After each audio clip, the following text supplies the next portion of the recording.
అన్న మీరు మ్యూట్లో ఉన్నారు. అవును. Praise praise lord. లాడ్. వినపడుతున్నాను. వినిపిస్తుందన్న. Praise lord. Okay. Praise lord. ప్రభు అయిన యేసుక్రీస్తు వారి నామములో అందరికీ శుభవందనాలు. ఈ ఉదయకాల సమయంలో మనం దేవుని సన్నిధిలో దేవుని వాక్యం నుంచి ఒక చిన్న మాట దేవుని వాక్యాన్ని చదువుకుందాం. ఆది కాండం 18వ అధ్యాయంలో ఆది కాండం 18వ అధ్యాయంలో 18వ వచనం చదువుకుందాం. మరియు మమ్రే దగ్గర ఉన్న సింధూరు వనములో అబ్రహాము ఎండవేళ గుడారము ద్వారమునందు కూర్చొని ఉన్నప్పుడు యెహోవా అతనికి కనపడెను. అతడు కనులెత్తి చూసినప్పుడు 3 మనుషులు అతని ఎదుట నిలబడి ఉండరి. అతడు వారిని చూసి గుడారపు వాకిట వారిని ఎదుర్కొనుటకు నేల మట్టుకు వంగి, ప్రభువా, నీ కటాక్షము నా మీద ఉన్న యెడల నీ దాసుని దాటి పోవద్దు. చాలు. ఈ చాలా దివ్యమైన లేఖన భాగనాన్ని దేవుని సన్నిధిలో దేవుడు మనకు విశదీకరంగా దేవుడు దయచేయను గాక. ఇక్కడ ఈ వాక్య భాగంలో మనం చూస్తే అబ్రహాము ఎండవేళ గుడారం ద్వారం దగ్గర కూర్చున్నప్పుడు దేవుడే వచ్చి దేవుని సన్నిధిని అక్కడ అబ్రహాముకు ఇచ్చినట్లుగా మనం చూస్తాం. అబ్రహాము మరి గుడారము ద్వారం దగ్గర కూర్చున్నప్పుడు యెహోవా అతనికి కనపడింది. ఇక్కడ అబ్రహాము మనం చూస్తాం, మరి అది అననుకూలమైన సమయం అది. అయితే దేవుడు అతనికి ప్రత్యక్షమైనాడు. అంతేకాదు, అబ్రహాంకు పలుమార్లు దేవుడు ప్రత్యక్షమవుతా వస్తాడు. అలాగనే అబ్రహాము మనం చూస్తే దేవుని సన్నిధిలో ఎక్కువ సమయం గడుపుతాడు. అబ్రహాము మరి ప్రార్థన సమయాన్ని దేవుని సన్నిధిలో ఎక్కువగా గడిపేవాడుగా ఉంటాడన్నమాట. దేవుడి సన్నిధిలో గడిపేవాడుగా ఉంటాడు ప్రార్థన సమయాన్ని. మరి ఎలాగున మరి అబ్రహాము దేవుని సన్నిధిని తాను ప్రార్థన చేస్తూ వచ్చేటువంటి వాడుగా ఉంటాడన్నమాట. ప్రార్థన చేస్తూ వచ్చేవాడుగా ఉంటాడు. ఇలాగూ మనం దేవుని ఆత్మీయంగా మనం చూస్తే మనం కూడా అనుదినం మరి దేవుని సన్నిధిలో మనం ఎలా గడపాలి అనే విషయాలు మనం చూస్తే మనం కొన్ని విషయాలు మనం చూద్దాం. దేవుని సన్నిధిలో మనం ప్రార్థనలో ఎలాగూ గడపాల్సినటువంటి వారమై ఉంటున్నాము అనేది కొన్ని విషయాలు మనం చూద్దాం. 1 కొరింథీ 13వ అధ్యాయము 4వ వచనంలో చూస్తే 1 కొరింథీ 13:4లో చూద్దాం. 13వ అధ్యాయం 4వ వచనంలో ప్రేమలో కాసుకునేటట్లుగా మనం దేవుని సన్నిధిలో సిద్ధపడాలి. ప్రతిదినం అన్నమాట. చూద్దాం. 1 కొరింథీ 13వ అధ్యాయం 4వ వచనం చూస్తే, ప్రేమ దీర్ఘకాలం సహించును, దయ చూపించును, ప్రేమ మత్సరపడదు, ప్రేమ డమ్మంగా ప్రవర్తించదు, ఉప్పొంగదు, మర్యాదగా నడవదు, సప్రయోజనాన్ని విచారించుకొనదు, త్వరగా కోపపడదు, అపకారమును మనసులో ఉంచుకొనదు. అంటే అబ్రహాం ఎలాంటి స్వభావం కలిగినటువంటి వాడు అంటే దేవుని యందు అధికమైన ప్రేమ కలిగినటువంటి మనుషుడు అన్నమాట. అధికమైన ప్రేమ తనకుంది. ప్రేమలో కాసుకునేటువంటి వాడు. దేవుడిని అక్కడి నుంచి నువ్వు దాటిపోవద్దు, నేను నీకు ఏదో ఒక సహాయం చేసేంత వరకు కూడా నువ్వు దాటిపోవద్దు అనేటువంటి ప్రేమ అనేది చాలా గొప్పది.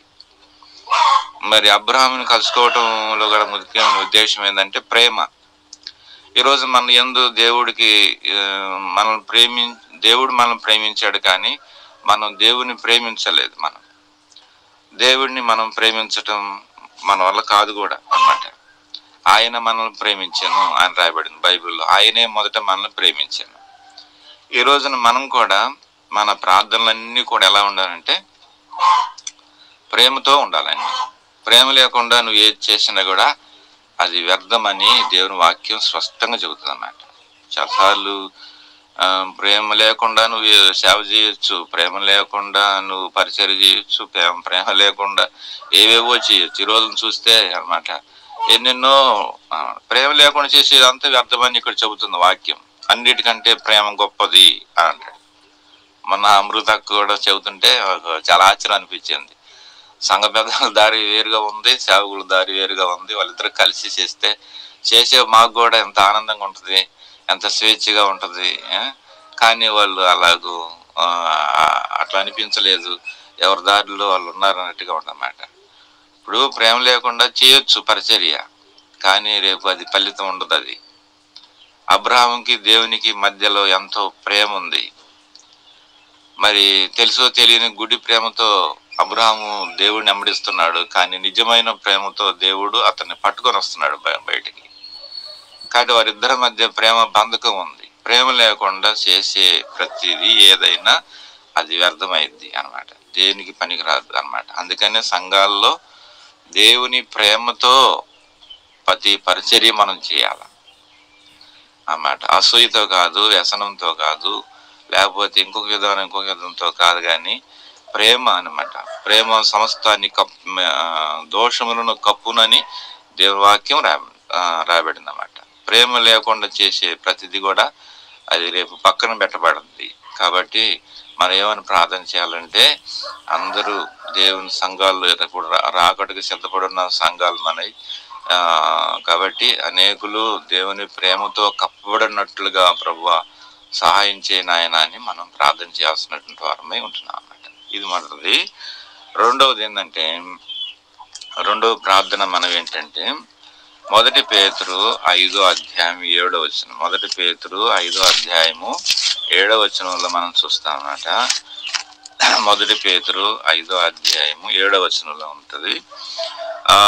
ఆయన మిమ్మును చింతించుచున్నాడు, మిమ్మును గూర్చి చింతించుచున్నాడు కనుక మీ చింతా యావత్తు ఆయన మీద వేయుడి అన్నమాట. మీ చింతా యావత్తు ఆయన మీద గురించి అంటే పేతురు యొక్క లో మాట ఏంటంటే, ఈ లోకంలో ఎవడో కూడా శాంతితో లేడు, సమాధానంతో లేడు, నెమ్మదితో లేడు అని అర్థం అక్కడ.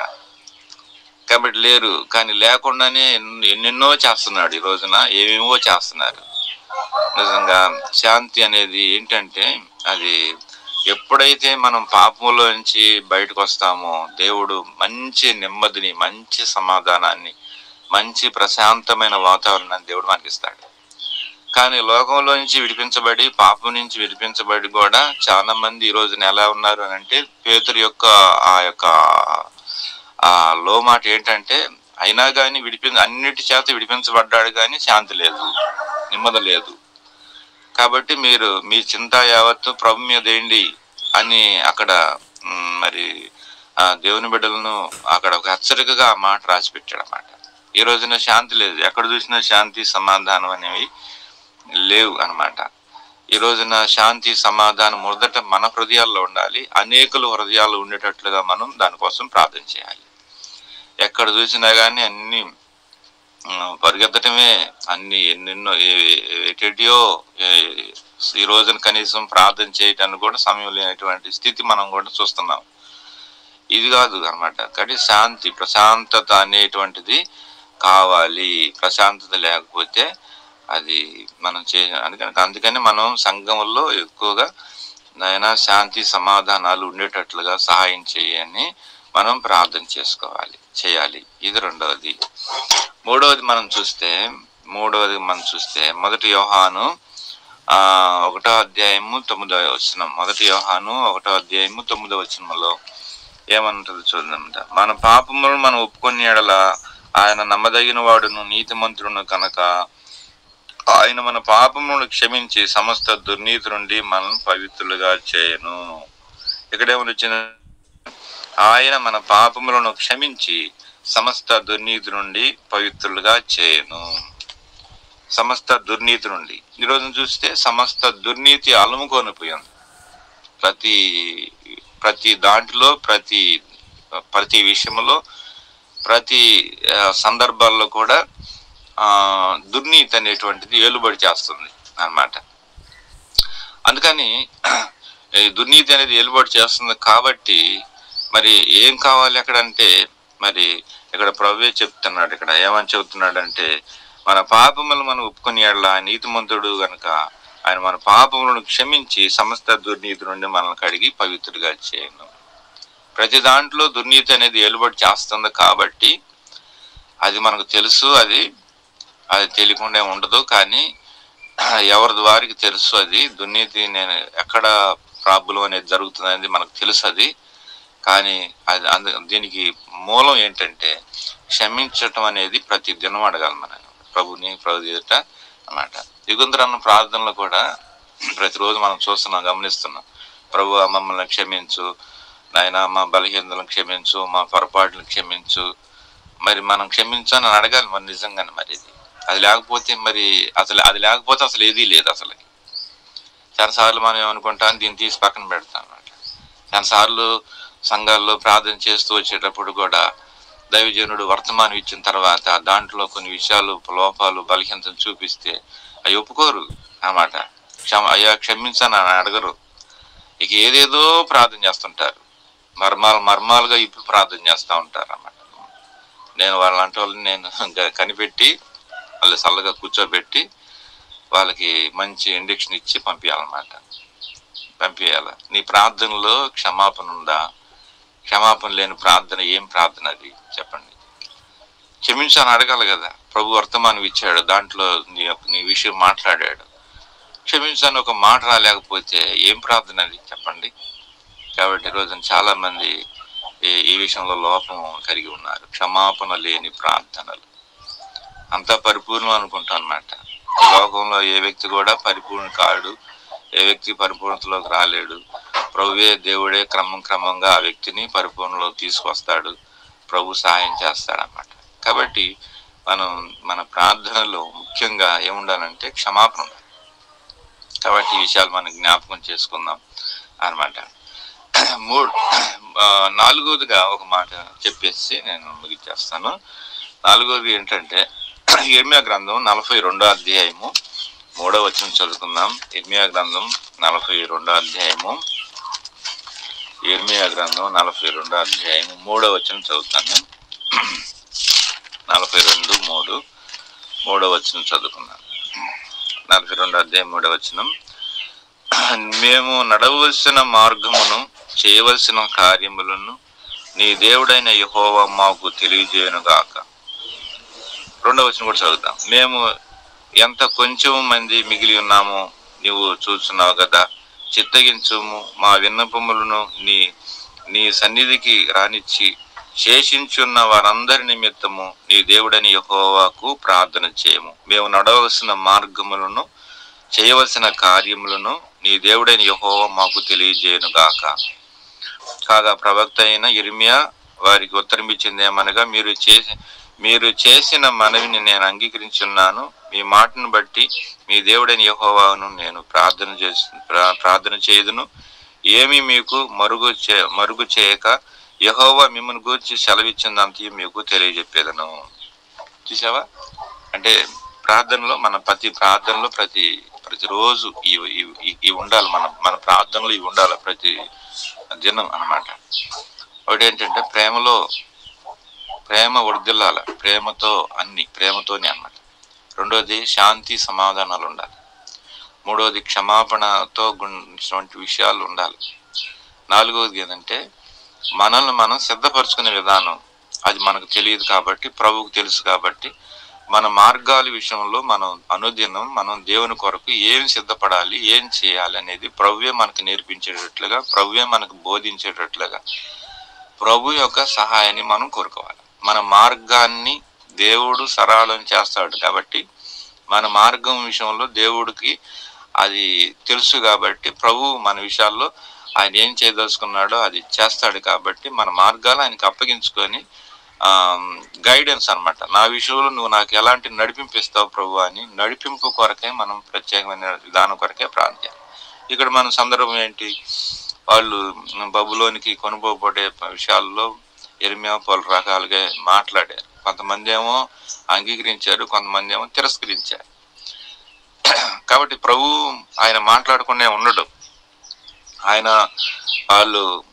వాళ్ళు ఎక్కడికి వెళ్తే క్షేమమో, ఏ రాజు కింద ఉంటే క్షేమమో, ఏ పాలన కింద ఉంటే వాళ్ళకి క్షేమమో అని దేవుడికి ముందే తెలుసు ఆయనకి. అందుకని ఇర్మియా ద్వారా మాట్లాడుతూ వచ్చాడు. అయితే కొంతమంది ఏం చేశారు? హింసించారు, ఇర్మియాని కొట్టారు, బాధ పెట్టారు, అనేక రకాలుగా ఇబ్బంది పెట్టారు. కానీ దేవుడి మాట తప్పిపోయిందా? తప్పిపోలేదు. తర్వాత రాజు వచ్చి వాళ్ళని ఎక్కడికి లాక్కెళ్ళాలో అక్కడికి వెళ్ళిపోయాడు. దేవుని మాటే నెరవేరింది అది. కాబట్టి మన మార్గాలలో మందానికంటే కూడా ముందుగా దేవునిది అనేది చాలా అవసరం అన్నమాట. దేవుడు నడిపింపు అవసరమై ఉంది. దాన్ని కనుక మనం పక్కన పెట్టి మనం ఏదో చేసుకుంటూ వెళ్ళామంటే తర్వాత మనం నష్టపోతాం. ఆ విషయంలో మనం దేవుని సన్నిధిలో మరి చాలా జాగ్రత్తగా మనం అది గోజారుకునే వారంగా ఉండాలి. అలాగూ ప్రభు మనకి సహాయం చేసి నడిపించాలి. కాబట్టి మన మార్గాలు దేవునికి అప్పగించుకున్నప్పుడు ప్రభు చక్కనైన మార్గాన్ని దేవుడు మనకు బోధిస్తాడన్నమాట. కాబట్టి మొదటిగా మన ప్రార్థనలో ప్రేమ అనేది ప్రభు సంఘాల్లో అలుముకోవాలనైనా ప్రేమ అనేది చాలా తక్కువగా ఉంది. పైకి వాళ్ళు చేసుకుంటున్నారు కానీ ప్రేమ లేకుండానే ఎన్నో చేస్తూ ఉన్నారు అనేది రెండోది శాంతి సమాధానాలు ప్రభు మా హృదయాల్లో అనేకుల హృదయాల్లో ప్రభు దయచేయమని ప్రార్థన చేయాలి. మూడోది క్షమించమనే ఆ యొక్క పాఠం అనేది మన హృదయాల్లోనూ అనేకులకు అది అవసరం అన్నమాట. అది అనుదినం జరగాలి. తర్వాత మా నడిపింపు ప్రభు నీవే కాబట్టి మా నడిపింపు ప్రకారంగా మేము జీవిస్తామని నీ చిత్తానికే మమ్మల్ని అప్పగించుకుంటాము. నీ నడిపింపే మాకు అవసరము. మా విషయంలో నువ్వు ఏం చేయబోతున్నావో అది మాకు స్పష్టంగా చూపించని మనం ప్రార్థన చేయాలి. అప్పుడు ప్రభు మనల్ని చక్కని నడిపింపు మనకి దేవుడు దయచేస్తాడు. ఆ ప్రకారం దేవుడు మనల్ని సిద్ధపరచను గాక. Praise lord.